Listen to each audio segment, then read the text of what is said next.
Hello, everyone, and good morning. Welcome to our live feed update for September 24th. I'm your host, Taran Armstrong, and I'm here today to update you on everything that happened yesterday on the Big Brother 25 live feeds. It was day 53 in the house, and another day of the waits to get back to the game proper. We still got, today... Monday, Tuesday, Wednesday, Thursday. Only 5 more days of this. With me to talk about today, though, is Kirsten. How you doing, Kirsten? I'm doing great, Taran. I'm excited to talk to you. But I think you're mistaken. You said it was like 50 some days. It's been at least 84 years since someone's gone home. So the math ain't mathing. Yeah. There is some stuff to update you on here. There is a new alliance in the house that includes a person that might not be there on Thursday. Really, like, a lot of the it's a lot of just strategy revolving around a prediction of what will happen, that if it doesn't happen, we'll just change things back over to the previous thing. At least if the competitions were ongoing over the course of the week, so that there would be some sort of suspense as to what is going to happen on Thursday, at least that would kind of anchor the conversations of like, oh, it's looking like that, like, oh, this could happen, but what if this happened? No, we're just sitting here. Normally on a Sunday we have veto results, but instead we have nothing but talk. Yeah. I assume the episode tonight will be the full competition, so that's probably why they couldn't keep it going. But yeah, I mean, ugh. Well, listen, they could have done a lot of things different here, and I don't want to be making excuses for production this week. I saw someone tweeted the other day, like, when nothing is going right in the house, like the format is broken, so we're all acting wild. I was like, if they want me to act right, they can evict the people that are voted out, and I can watch and comment on a game of social strategy. Yeah.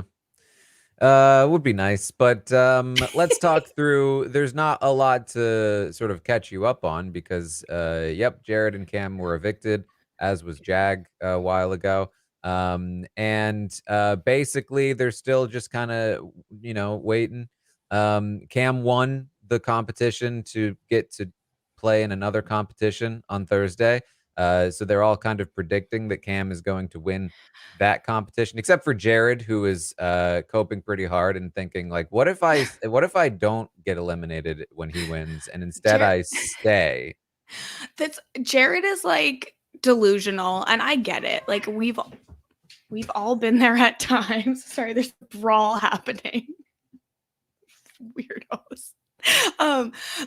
This is I don't know if I've ever told this story before, but after I didn't get voted into BB Can 6, they put us in blindfolds when they were taking us around the studio, and I had a brief moment where I was like, why am I blindfolded? Why would they blindfold me if I'm not going? Maybe I am. And it was very briefly lived. I feel like that is what Jared is undergoing for the whole week. I don't envy that, but he very much did make his own bed to lie in. So Yes. Well, because Cam is looking like the person that is coming back in, people are starting to strategize with Cam, in the event that he stays and then potentially wins in HOH.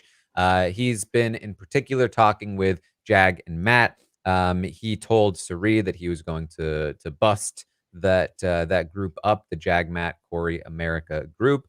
And so he has been talking to Jag and Matt about taking the shot at Corey, because if Corey leaves, America is nothing, and also coincidentally won't leave his side to go cuddle with Corey instead. So annoying. Literally so annoying. So we start the day today. Blue, Matt, and Jagger talking about how to use Cam in their game. Blue would like to use him to take shots at Corey and America. That would be very useful to them. They do not want to tell Corey and America that Cam is against them, because what would be the point? They still feel like Felicia and Mimi are good nominations. Blue and Matt in particular are thinking about that. And they're talking a lot about who they don't want on the jury. They've been, there's one more person that will leave pre-jury.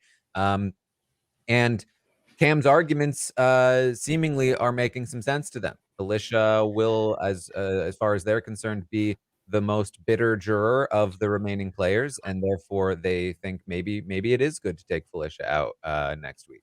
Yeah, I find this so confusing because I don't really think that there's much evidence to indicate that Felicia would be bitter.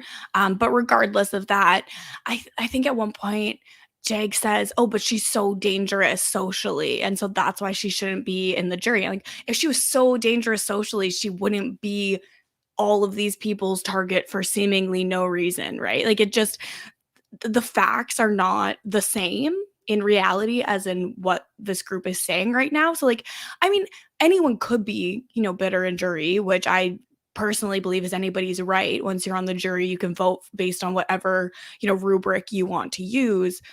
But there's just no evidence of why it would be Felicia. And if she's so clearly bitter and needs to get voted out right now, that means she's not socially dangerous because she'd be able to convince them otherwise. Yeah. But that is kind of the plan. The one major obstacle in this plan is that Jag and Cirie have this very contentious relationship. And so Cirie is going to have a very long conversation with Jag and Matt. Again, trying to clear the air, talking about the power stuff, talking about the same stuff they've talked about forever. But this one is less contentious than before. And theoretically, the goal is to sort of get Jag to be more okay with Cirie and vice versa. If they can be chill with Cirie for a moment, then it would give them the ability to take the shot at Felicia first, essentially. Basically, exactly where Cirie has been trying to get to ever since the theoretical loss of her son in the game and position Yes. in general, which is don't bother taking the shot at me first. I don't have anything. There are other bigger threats, like apparently Felicia. Yeah, but listen, give Cirie an inch and she will take a mile. She has the skills and ability to do so. Yes. She's also going to talk to Corey, who is really just going to lay it out to her. Listen, the reason everything like crumbled was Jared. Like this And guy. this is so beautiful. And thank goodness for this conversation because, as much as people don't want the steamroll, Cirie finally having the information she needs to actually like arm a defense is much more entertaining than nothing working. And we just have to watch everybody know what she's doing and she doesn't know they know. Yes, he lets her know exactly what happened with Jared and how Jared basically was the one that made him feel insecure in the alliance. That yes, Izzy made a comment at the end that agreed with Jared, but Jared was the one that was doing everything first to make the whole thing falter. That he had told Jared about the survivor secret, and then Jared told Cam, and then Jared tried to pretend like America was the one that told Cam, and it was very see-through and very obvious and made it very clear. In fact, Jared even would saying to him multiple times, like, America needs to go. And so, like, he was like, what was I supposed to do?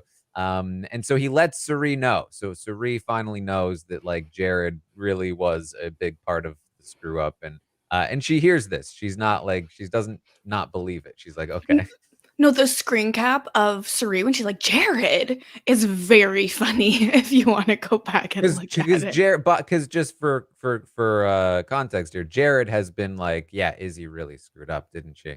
And Cirie's been like, yeah, I guess so. Like, Izzy really shouldn't have said that to Corey, and she shouldn't have, but like, she did not know how much, and she still doesn't even know the true extent to which Jared Yeah, screwed up that week. 100%, but and, like, why would Cirie not believe her own son? Like, the whole supposed advantage of having someone you really know in the house is that you can trust them implicitly about everything, and Jared was like, "You know what? I'm going to come in here. I'm not going to do that. This is my conjecture and my belief, but I think Jared came in and was like, oh, I want to prove that I can do better than Cirie. Like, I want to prove that, like, I'm the best Fields. And so I think that's why he's been doing it the way that he has been over the past couple of weeks. Obviously, that's just completely conjecture, but to me, it just fits with what we know of Jared's personality. Yeah, I mean, he has been in the DR saying, like, now's my time. I'm going to be a legend. So I definitely think there's at least some part of him that wanted to be able to play separately from his mom and prove his own worth, which, like, that's Yeah. fine, but just don't, screw it up. And then when you screw it up, admit it so that you don't Yeah. further screw it up. Exactly. Like, it's totally fair for him to want to win and him to want to prove that he can do things outside of, like, his relationship with his mother, but it's just completely nonsensical to split so completely from what will benefit both you and Cirie to start disadvantaging your mother this early in the game. It just doesn't make sense to me. Yeah. Cirie is going to later in the day basically confront Jared about this and be like, you screwed up with Corey. You need to fix this. like this is causing me problems. I need you to fix this with Corey. Maybe if you fix it with Corey, then it will help move him away from me and give me more opportunities and paths. So if you can fix this before you go, if you go, that would be great. We don't see all of this conversation, but basically Jared could just continue to deny. He was like, what do you, no, I didn't do that. I didn't do that with Corey. And we know that that's what Jared does when there's any sort of conflict. Like, he will deny until, he makes up some sort of BS lie that is immediately going to be caught. And he'll be like, oh, yeah, but I did lie. But here's another reason why I did that. And let me just talk in circles, actually, for as long as possible. And in my head, this makes sense. But to anyone listening, it does not make sense because that's how he operates. Yeah. Throw in a couple bros for good measure. We then get to a segment of the day that is basically, and I say a segment of the day, I mean a storyline through the day, which is basically the America and Cam storyline. America is going to go to Cam. We know that she feels like Cam is a potential ally for her, which, to be fair, is true, just not in the way that she would like for Cam to be an ally to her. And is hoping that Cam stays over Jared, certainly. And then even beyond that is kind of hoping that he stays past the next week. Corey, on the other hand, feels like Cam is too much of a wild card, would like to see Cam go as soon as he comes back because you don't know what he will do. He will just lie to anybody and just do whatever he wants, which is, and combined with his competition ability, a very dangerous thing in the game. Now, Cam was potentially a very valuable asset to both Corey and America prior to him leaving, but having to sit on the block against him for an entire week really turned him back against Corey and America as he had to start pitching for them to leave, and they weren't able to work with him and basically had to like sell him out down the river, whatever, by not picking him for the veto and so on and so forth. And so he's moved in other directions now. So Cam is not good for Corey and America, but America does not believe that to be the case. And she is going to, at least, that is my analysis of Cam not being good right now. Could change, but America sees Cam as a potential asset, and she's going to talk to him about how she feels like, she's like, Cam, I want you here. Nobody else does, though. Not really. Everybody's saying that they want you to go right back out the door. And Cam is like, really? Because he's been having conversations with Jag, with Blue, with Matt, with a lot of people, with Bowie, a lot of people who are not telling him that. So America coming and saying that is kind of a red flag for him, which, classic America. She loves to say too much. So he's like, who's saying that? She doesn't really want to say. She doesn't tell. She's everybody, basically. Basically, everybody's been saying that. Cam is going to go to Jag and Matt about this and tell them America's saying that everybody wants to basically send me right back out. They're like, not us. That's weird. Why would she say that? And Cam says, well, it's obvious why she's saying that, because it's not everybody that's saying it. It's Corey that's saying it. Corey wants me right back out the door, which is dumb because I would be a good juror. He should want me on the jury. And he says, America, she's just Corey's puppet. So everything she says clearly comes from him. As soon as Corey's gone, she's nothing. She's nothing in the game, not worth anything. And that is why, as soon as we take out Felicia pre-jury, Corey's got to go the second after. And he pitches to Jag and Matt that they basically should form a brigade alliance with the three of them. Blue can be like their Britney. And then like after they get out Corey, America and Bowie can be extra like drag-alongs. We've seen this film before, you know? Like I'm just not interested in a remake of this one. Later in the night, we're going to come back to these three, and they're going to name their brigade alliance the Fugitives. It's the three of that. It's exactly what Cam has pitched. It's the three of them. Blue is like a loose fourth that they're pretending they're with, but not really. And Jag even warns that Blue's going to want to come up with a name for the four of us, though. And she mentioned like gunslingers or something. Like, we got to move her away from that. That's too close to our name.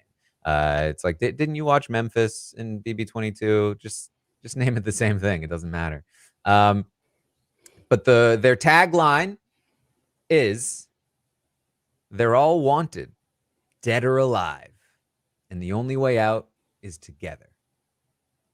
Which is, you know, a tagline because literally this is, I think, the first alliance in Big Brother history where the majority of the people in the alliance have already been evicted. But no one gets evicted in BB25, Taran. I don't know what you're talking about. Like, we obviously clearly knew that at the start of the season, that no one would go home and we would just watch these people all season long. It's fine. I don't want them dead or alive, you know? I want them to go home. Like, literally, one of the people in this alliance isn't even a proper player in the game right now. The other person has been evicted, and then there's, you know, Matt just chilling. And you know, kudos to Matt because he should have really taken a hit this week, and yet he's continued to find himself back on top. I have to give him props. I think he's probably, you know, outside of what Cirie was doing, has done the best player in this house, and it's not particularly close. Matt is doing really good work all throughout the day yesterday. Matt is having good conversations with people you maybe wouldn't expect, like great conversations with Mimi. America did really good work with Matt yesterday also, but I still think Matt will come out ahead of pretty much any conversation that he has. So yeah, very, very good work. Yeah, all the while Jared is like, Matt does nothing in this game, but he'll still win because of sympathy in the final two. What is wrong? What is wrong with Jared? Like, literally, I don't understand. Like, I know that he's hurt and he's lashing out and like hurt people or whatever, but I just don't understand how that can even be a thought in your head, right? Like, especially considering all of the work that Matt is doing. The fact that Matt literally won the veto and didn't use it on you to send your ass home, voted you out. So what's he doing? That's nothing. Because Jared, you're a zombie and he's an active house guest that hasn't been evicted. And there's not many men in this house that haven't been evicted. There's only two. There's only two left. And it's Jared's favorite people, Corey and Matt. Like, it's just like really mean-spirited in an ugly way. Like, I know we watch these shows, we want the drama. You talked about this with Mari yesterday about the weird comments about like Bowie's shoulders. And it's like, yeah, we want drama and we don't want mean-spirited, right? And Jared is being very mean-spirited. It's extremely ugly coming from anyone who would think to say that. Yeah, well, America is going to talk to Bowie about Cam.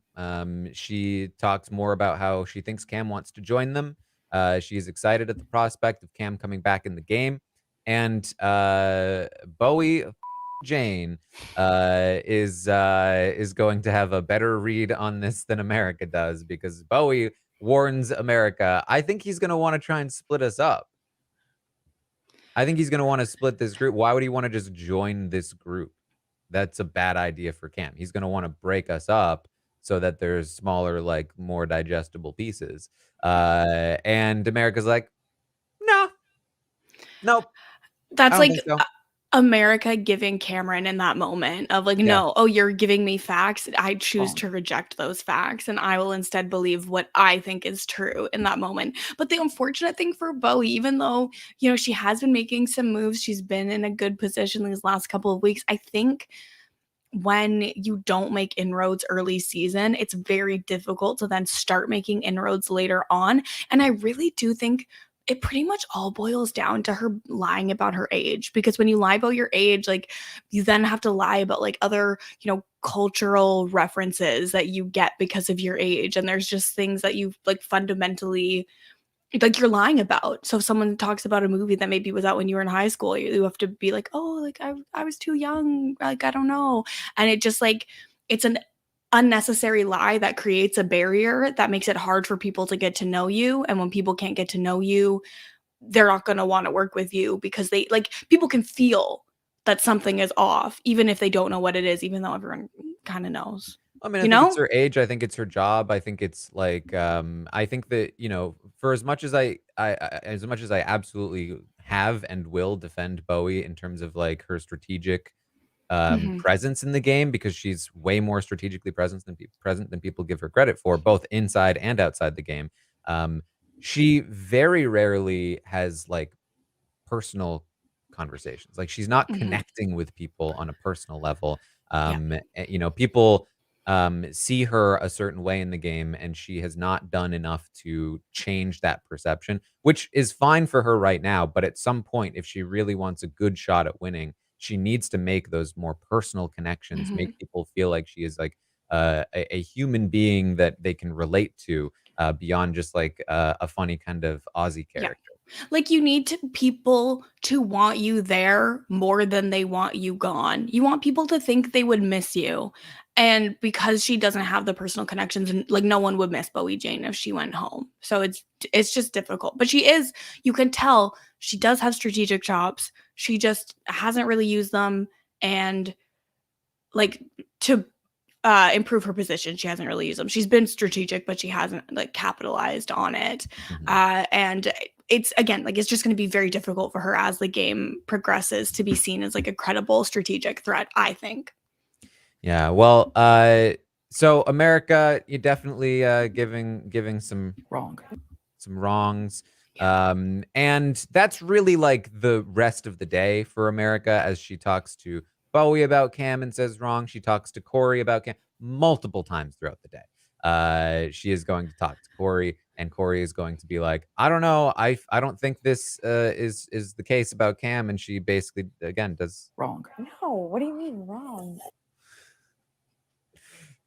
Except she's the one on the side of wrong right now. And like I wouldn't even bring it up if it was just the one, but it's like almost 3 or 4 separate times throughout the day where they have this conversation where she like very sort of forcefully will shut down the conversation about Cam, saying, "No, Corey, you're wrong. You're wrong about this. You're wrong about Cam." Meanwhile, Corey is like dead on about Yeah, Cam. Corey has had very accurate reads pretty much this whole time. So a little off to hear him being told he's just wrong when he's Mhm. not. Yeah. Um, But, that's pretty much the only thing Corey's doing right this week.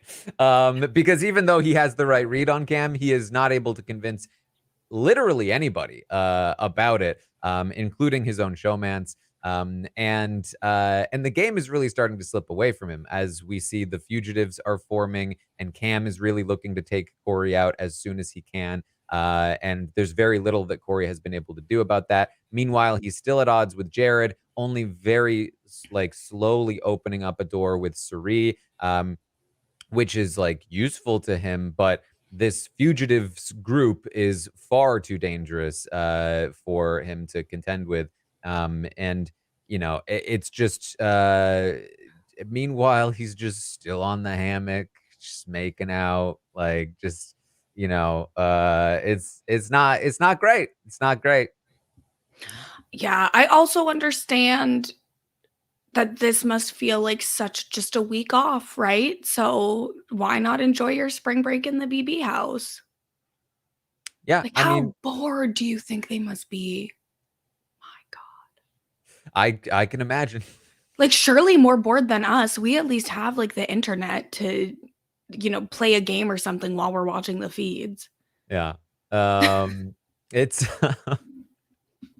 I mean, and this is the thing too. I feel like if this week is any like sort of indication, um, I just don't know if Corey ever had it in him to like run the game in the way that he was setting himself up to, even if this twist stuff hadn't happened, because he's just not enough. He's not on top of this stuff enough. The fact that Jag and Matt are so willing to just immediately cut him out of information and move forward with Cam of all people is a huge mark against him in the game. I think that like he's really dropped the ball this week.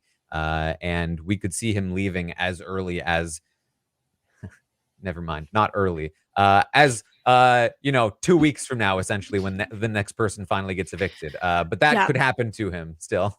Well, and see, that's the thing too, where like, yes, that could happen to him, but there is so So much much time. damn time, right? Like, I am having a really, like, I'm very hesitant to make bold or firm predictions at this point because, like, okay, well, it's looking likely that Cam is going to come back into the house on Thursday. Then there'll be an HOH, and then there's a full week and a full cycle where things can change. In addition to, again, you said what, we have 4 more days of this talking in circles where things could, like, stuff can change very quickly in the Big Brother house, and we have so much time. It could change it changed 9 times in one day before. Like, who knows what could happen. So I do think that he's putting himself in a worse position for sure, but like, I'm not gonna stick my neck out and make a firm prediction because it feels like there's 7 years until someone goes home again. That is very fair. I guess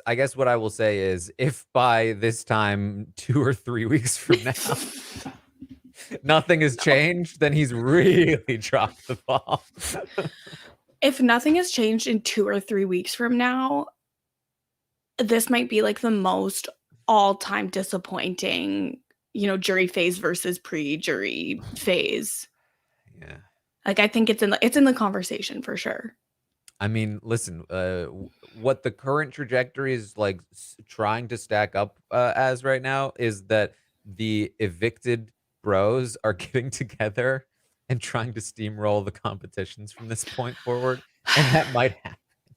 Big Brother said, you know what? Normally it's a revolving door. People get evicted, they come back in, they go right out. But if so many people don't go home, then they can't make it a revolving door. How dare they? How dare they? You try to take the bro out of Big Brother, but listen, it's in the name. You can't get rid of him.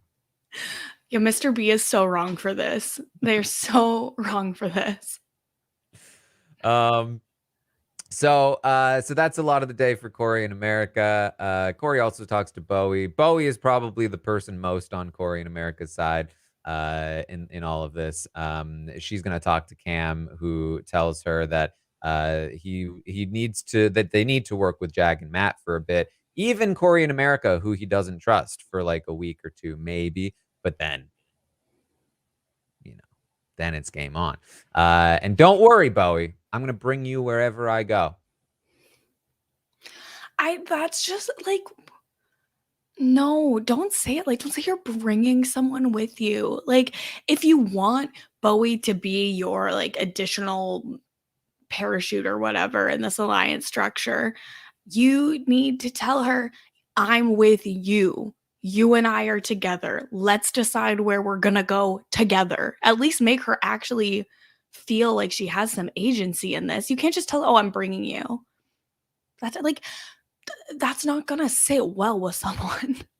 It's just too far from his own self-perception. Yeah, I know. And to like, act like he's a team player. I can't tell you how painful this all is for me. We just had the best double eviction in possibly ever. And then it's like, hey, by the way, no more momentum. The two house targets, the two least liked by the public, back in the house. One of them's coming back in permanently. And if you want success for Cirie in this game, Cameron's the one where she's more likely to have it. This is on my heart and it hurts. This sucks so much for a personal level for me and so many other stands. Sucks. Bowie does offer a little resistance to when he talks about how Corey and America will only be a couple weeks. She's like, oh, more than a couple weeks, right? But of course, Cameron is not somebody that He's collaborates. Cameron. So that's a lot of the day. But there's of course, there's more Cameron stuff.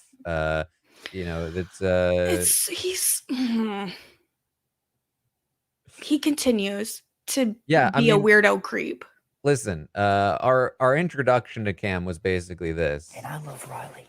Good God Almighty. And I'm weird about the way that I feel because she reminds me of my kid. But you know what? Fucking weird. But you know what?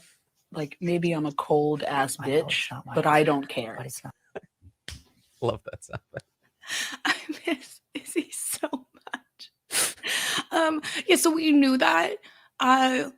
He's weird. And again, like there's been a lot of also very weird discourse about America. America can feel however she wants about Cam. She's allowed to make her own decisions as a grown-ass woman about how she feels about the people that she's interacting with. I, as a third-party observer with absolutely no stake in the game, can say I think Cam is a weirdo creep, and it to me appears that America is visibly uncomfortable with the way that he's talking to her and asking about if Corey and America have gotten handsy together. Yeah. So to me, I think she seems uncomfortable, but she can speak on it herself as a grown woman when she's out of the game.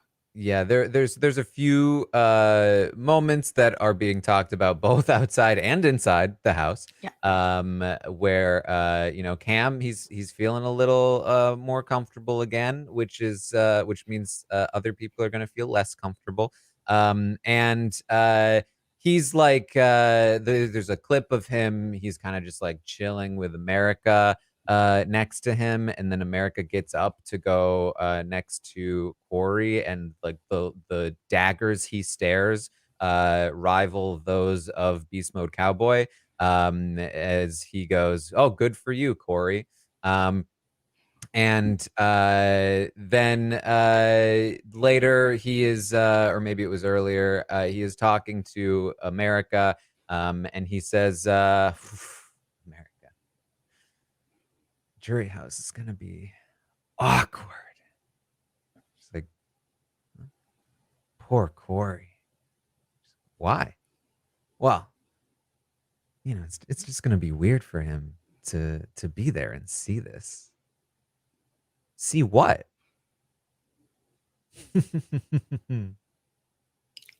Poor guy. Why are you so good at that? Terrence, stop it. You're too good at that. It's not okay. Why are you so good at that? She says, he's a big boy. He's all right. He's my main guy, my main man. Bestie? No, not bestie. We've established that we're going to be good friends after this. Cool.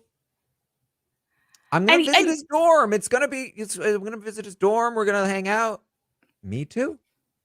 It'll be interesting if we're all there. Have you gotten handsy yet? Don't lie to me. I know you're lying, face. Don't lie to me. It's giving Dennis.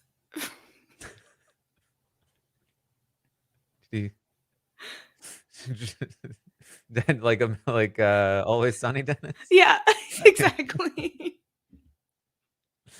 He doesn't have a boat though. And thank God for that. Can you imagine how Cam would operate if he had a boat? Absolutely not. It's just so gross. And like, America's like, we're more than besties, and Cam's like more than besties, like as if like. Get a job, stay away from her. I'm sorry. Like, and again, she's a grown woman. She can decide how she feels about these interactions. I don't know, but I feel like she looks uncomfortable from my perspective. If she's not, I'm happy that she's not uncomfortable. It seems like she is. Later on, Corey's like, wow, I would love to see like all of the Cam and America conversations because they're weird. Like he's like, oh yeah, make sure to wash those sheets. Like, how about make sure to wash out your mouth with soap, you absolute weirdo? What are you doing? Don't talk to people like that. I'm so glad that Big Brother intervened to keep this man in the house. Well, look at the two men they intervened to keep in the house. And for what? Like, and if they had both gone home, we were in such a place for this house to strategically be absolutely cracked open and give us so much. There was so much potential. It was right there. The potential was up, up, up, up, up, up, up. Big Brother said, no, shoot it out of the sky. No more potential.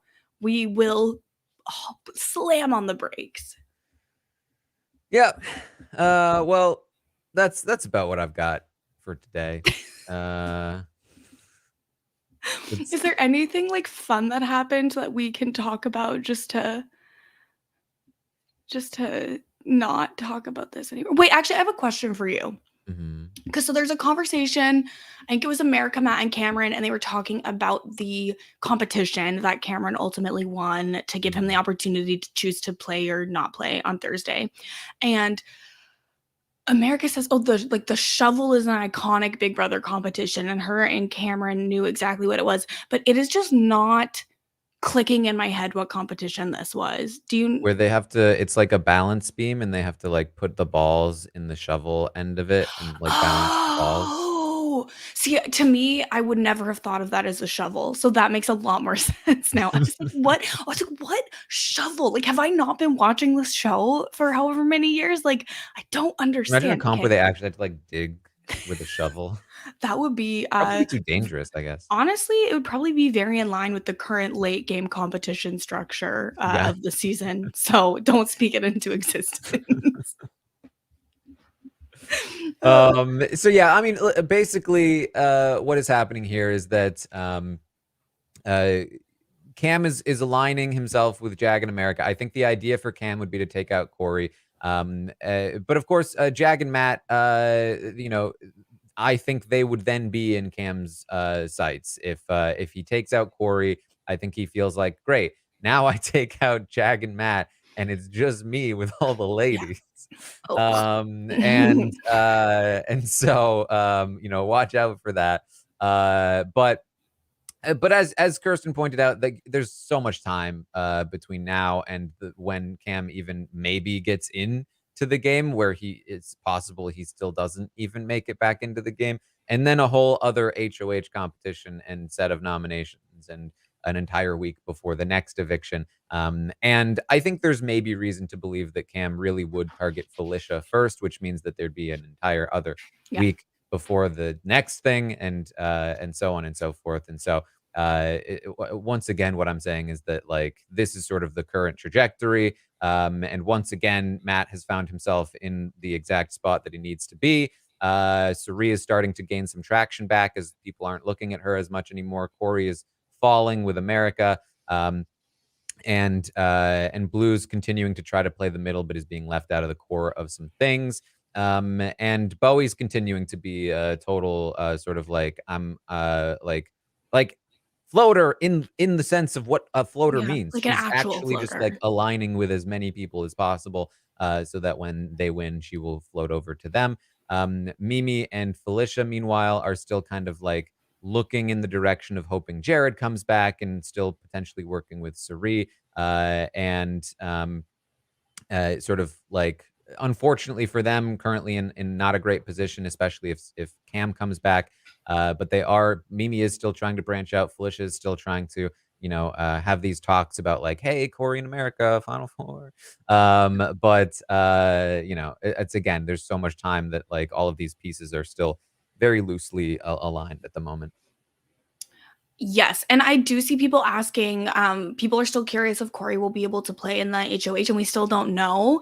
And I think I can't remember if it was yesterday or the day before when he said that he's asked the DR several times and not been given an answer. So I guess we'll probably find out on Thursday. Yeah, I think we probably will. All right. So that's about what we have for you today. I will be back, of course, tomorrow morning at 11 a.m. Eastern to update you on everything that happens today on the Big Brother 25 live feeds. I will also be live tonight, twitch.tv/Taran Armstrong, watching tonight's episode with all of you, where we will watch, I'm sure, plenty of the competition that happened, which I'm sure will be so fun. Mhm. And then also there might be some genuine fun because of the drama that happened post double eviction. We'll also probably see Yeah. some of the double eviction. So I think we'll probably be like half fun episode, half watching a bad comp. But either way, we'll have some content to talk about tonight when we recap it all after the fact. And then again tomorrow, another update, and then Tuesday, a roundtable, which will be an interesting thing to happen. And then Survivor starts.